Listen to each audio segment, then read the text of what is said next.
I would like to thank the leadership of Senator Mikulski for not only leading the charge in the aid that our families in New York so desperately need, but as chairwoman of the Appropriations Committee, making sure this bill is as strong as it possibly can. And I agree with her remarks about how the bill could have been better if they left in place what the Senate had written. But I just want to thank you, Madam Chairwoman, for your dedication to helping our families and businesses recover. It's made such a difference. I also want to thank Senator Landrieu for her experience and expertise in meeting the needs of states devastated by natural disasters. She's had to live through these tragedies before. She knows what it's like to talk to constituents whose loved ones have been lost, whose families and businesses have been destroyed and torn apart, and whose lives are just in the beginning of being rebuilt. So I want to thank her for all she's done. I also want to thank Senator Menendez, who will be following me in remarks, Senator Lautenberg, and Senator Chuck Schumer for the work he's done on behalf of New Yorkers, really being the clarion call for common sense, for immediate action, and for bringing our colleagues together to meet the needs of so many families who are so much in need. I rise today to urge my colleagues from both sides of the aisle to support our effort to finally come to the relief of millions of Americans who are suffering in the wake of Superstorm Sandy. New Yorkers in my home state have had to wait far too long for Congress to act. Superstorm Sandy was a weather event unlike anything we in New York have ever seen before. It claimed the lives of 60 New Yorkers, left hundreds of thousands with significant damages to their homes and their businesses, their neighborhoods, and their families.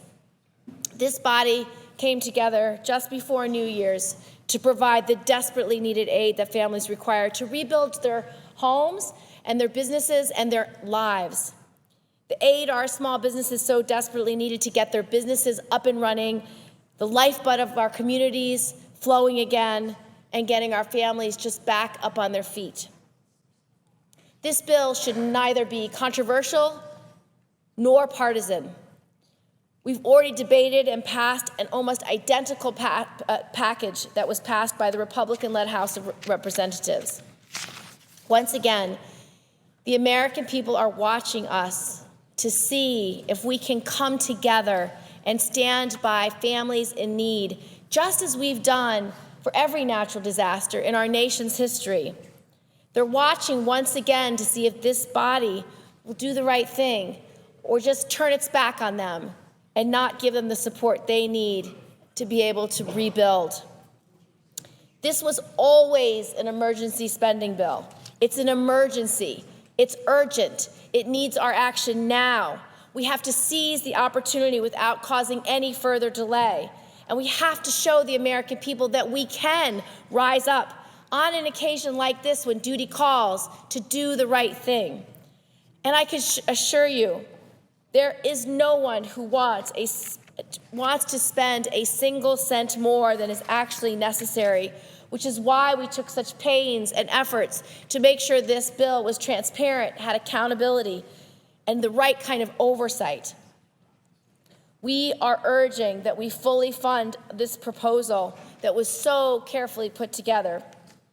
Since 1989, Congress has passed 36 emergency appropriations for disaster relief, with not specifically designating any offset. There's no reason why we should treat this disaster, this emergency, this horror any differently than we've treated past disasters. When disasters do strike, we have always found the goodwill and the care for one another to do the right thing. Protecting people, looking after them, making sure they're safe, allowing businesses to grow. That is what we should be doing. Our federal government's role is to protect the people first. It's our duty as public servants. So I'm urging my colleagues, once again, find that goodwill, help others, do the right thing.